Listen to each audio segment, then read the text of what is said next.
हम लोग reconstruction of partnership कर रहे थे। पहले बोल चुके थे इसके अंदर में 5 चैप्टर्स हैं। फर्स्ट था change in profit sharing ratio, जो हम लोग पिछले क्लास में डिस्कस किए थे, और दूसरा चैप्टर था revaluation of assets and liabilities, वो भी हम लोग डिस्कस कर चुके हैं। तो इसके बाद जो आता है वो है एडमिशन ऑफ न्यू पार्टनर। तो देखो, हम पहले ही बताए थे कि ये जो 5 चैप्टर है, इसमें से मेन चैप्टर है ये 3, 4 एंड 5।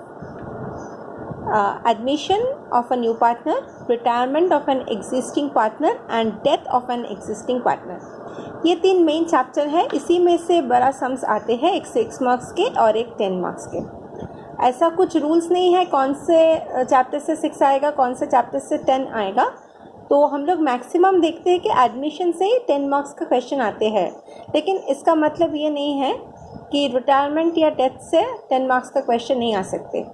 तो हम लोगों को सब क्वेश्चन प्रिपेयर करना पड़ेगा। एडमिशन, रिटायरमेंट और डेथ में 10 मार्क्स या 6 मार्क्स जो भी हो, हम लोग अगर हर सम्स का पूरा पार्ट करें तो हम लोगों को कोई प्रॉब्लम नहीं होगा। तो आज हम लोग फर्स्ट जो शुरू कर रहे हैं वो admission of a new partner, और ये चैप्टर कुछ दिनों तक चलेगा क्योंकि ये बहुत बड़ा चैप्टर है। अच्छा, तो admission of a new partner, तो इसका मतलब तो समझाने का कोई ज़रूरत नहीं है। Admission of a new partner का मतलब क्या है? Suppose in a firm there are 2 partners A and B and they agreed to take another partner C as a new partner. So this is the admission of C. So as C is a new partner and C is admitted to the firm, इसे हम लोग कहते हैं admission of a new partner. तो यहाँ पे question आता है, रीजंस क्या होते हैं, क्यों हम लोग नया पार्टनर को एडमिट करेंगे? क्योंकि जो A and B पार्टनरशिप चला रहा था, वहाँ पे उसको जो प्रॉफिट हो रहा था वो दोनों ने बांट लेते थे। लेकिन अगर अभी C को वो लोग लेते हैं तो उनका प्रॉफिट शेयरिंग रेशियो तो कम होने वाला है, तब भी वो लोग C को क्यों एडमिट कर रहे हैं? ये जो रीजंस है, फर्स्ट रीजन है रिक्वायरमेंट ऑफ एडिशनल कैपिटल, अतिरिक्त मूलधन प्रयोजन। इसका मतलब क्या है? सपोज A and B चाहता है कि बिजनेस को और भी बढ़ाए, लेकिन उसके लिए उसका कैपिटल चाहिए, लेकिन A and B के पास उतना और पैसा नहीं है कि वो बिजनेस में इन्वेस्ट कर सके। तो वहाँ पे सबसे अच्छा तरीका क्या है कि हम लोग एक नया पार्टनर को ले लेते हैं, और वो जो नया पार्टनर आएगा वो तो कैपिटल लेके ही आएगा। उस कैपिटल को हम लोग बिजनेस एक्सपेंशन के लिए, बिजनेस को बढ़ाने के लिए यूज करें। ये है पहला रीजन क्यों एक पार्टनरशिप नया पार्टनर को एडमिट करते हैं। दूसरा क्या है? दूसरा है सपोज बिजनेस में कुछ कमी है। कमी मतलब ऐसा कोई चाहिए जिसके पास अच्छा सा स्किल हो या स्पेशल कोई नॉलेज हो, उसको अगर हम लोग लेते हैं। सपोज हमारा जो पिछले एग्जाम्पल थे A and B बहुत दिन से काम कर रहे हैं, उसका एज भी ज़्यादा हो गया, लेकिन नया जो रूल्स एंड रेगुलेशंस आए हैं, नया जो टेक्निक आए हैं, उसके बारे में उसको पता नहीं है। तो वो लोग चाहते हैं ऐसा कोई यंग पार्टनर को ले ले जिसके पास उसका स्पेशल नॉलेज है या कोई स्किल है, तब भी ये लोग नया पार्टनर को एडमिट कर सकते हैं। तो सेकंड रीज़न क्या है? स्पेशल नॉलेज और स्किल ऑफ ए पार्टनर। इस वजह से मतलब নতুন অংশীদারের কোনো বিশেষ জ্ঞান বা দক্ষতার কারণে আমরা কিন্তু আবার নতুন পার্টনারকে অ্যাডমিট করতে পারি। একটা এক্সাম্পল দিয়েছি আমি। দেখ, एग्जाम्पल में क्या है? Previous partners do not have any management degree. हमारे जो एग्जाम्पल थे A and B, इनके पास कोई मैनेजमेंट डिग्री नहीं है।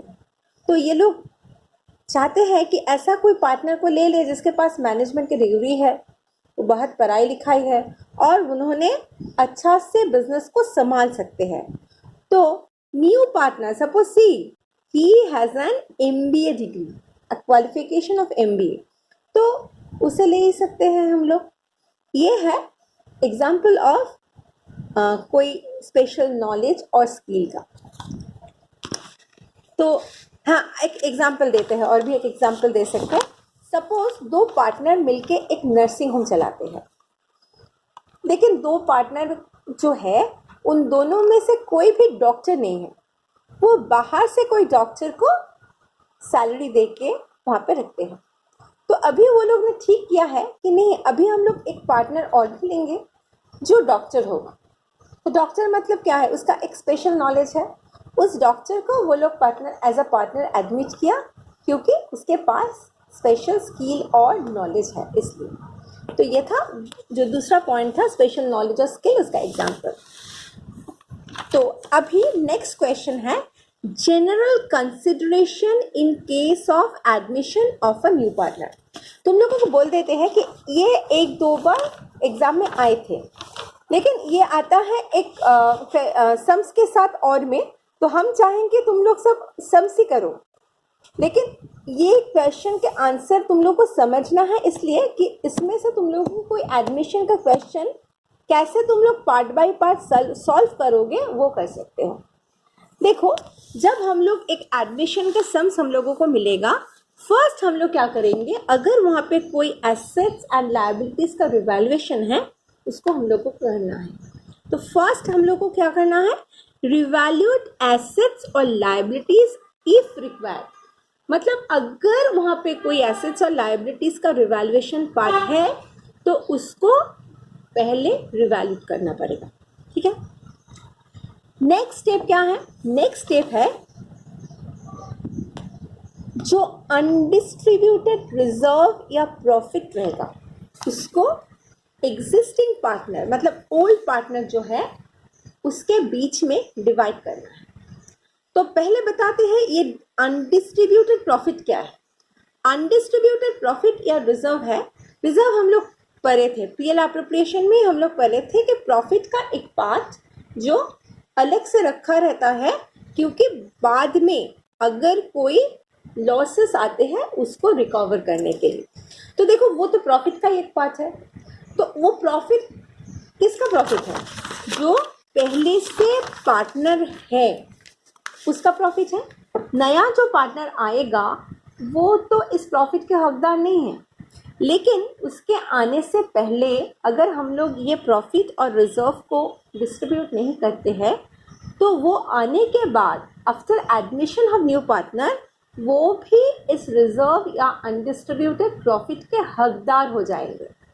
इसलिए अगर न्यू पार्टनर एडमिट होते हैं उनके आने से पहले पार्टनर लोग जो ओल्ड पार्टनर है वो लोग क्या करते हैं, ये अनडिस्ट्रीब्यूटेड रिजर्व और प्रॉफिट को अपने बीच में डिस्ट्रीब्यूट कर लेते हैं। तो देखो, इसका एक जर्नल एंट्री है। क्या एंट्री है, रिजर्व अकाउंट डेबिट। तो रिजर्व तो क्या था, एक लायबिलिटी था, उसको अभी हम लोग डिस्ट्रीब्यूट कर रहे हैं, मतलब रिजर्व और नहीं रहेगा। इसलिए reserve account debit to old partners capital account. वो लोग ओल्ड पार्टनर जो है वो लोग इसको डिवाइड कर लेंगे, लेकिन कौन सा रेशियो में, ये सब तुम लोग लिखने के बाद अंडरलाइन करना कि ओल्ड ये जो रिजर्व है इसको जो हम लोग डिस्ट्रीब्यूट करेंगे, इसको हम लोग डिस्ट्रीब्यूट करेंगे इन ओल्ड प्रॉफिट शेयरिंग रेशियो। देखो, हम एक अंडरलाइन कर देते हैं, इन ओल्ड प्रॉफिट शेयरिंग रेशियो इसको डिस्ट्रीब्यूट करना है, ठीक है। नेक्स्ट क्या है, इन case of credit balance of profit and loss account. Profit and loss account का क्रेडिट बैलेंस हमेशा प्रॉफिट होते हैं। इसको याद दिलाने के लिए एक पीएल अकाउंट का रेप्लिका है। देखो, हम लोग क्या जानते हैं कि प्रॉफिट एंड लॉस अकाउंट जो होते हैं उसके क्रेडिट साइड पे हम लोग इनकम को दिखाते हैं और डेबिट साइड पे हम लोग एक्सपेंसेस को दिखाते हैं। नेट प्रॉफिट कैसे आते हैं, अगर इनकम साइड ज़्यादा मतलब क्रेडिट साइड अगर ज़्यादा होते हैं तो बैलेंस कहाँ पे आते हैं, डेबिट साइड पे। तो इसे जहाँ पे क्रेडिट साइड ज़्यादा है तो उसे हम लोग बोलेंगे कि प्रॉफिट एंड लॉस अकाउंट का ये है क्रेडिट बैलेंस, ठीक है।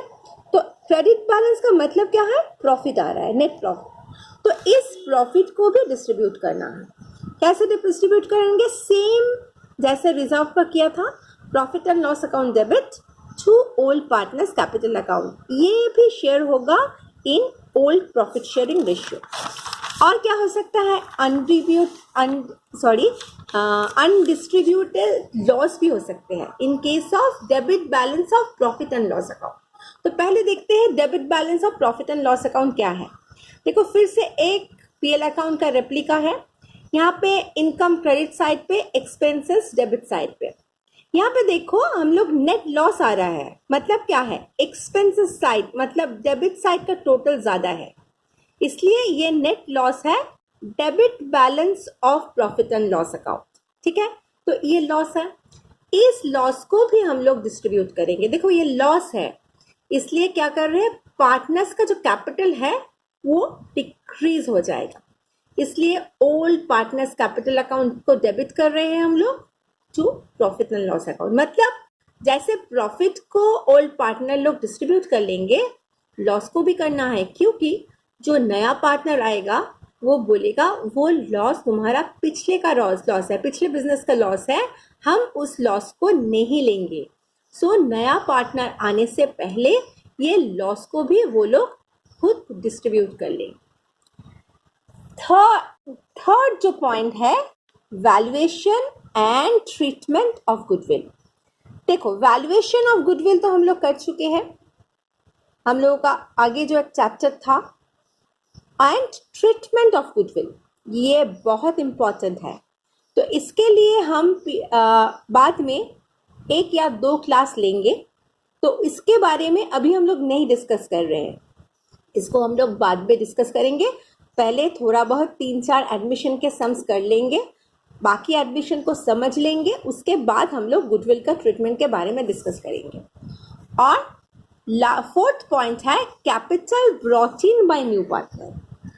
ये कैपिटल मतलब न्यू पार्टनर जो आएगा वो तो कैपिटल लेके आएगा, उसको दिखाना है, उसका जर्नल एंट्री क्या होगा तुम लोग जानते हो।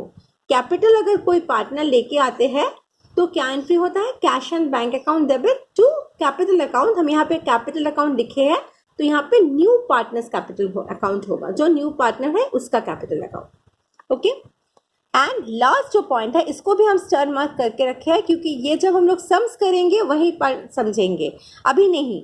आफ्टर ट्रीटमेंट ऑफ गुडविल हम लोग कुछ बड़ा सा सम्स करेंगे, वहाँ पे हम लोग अच्छे से समझेंगे।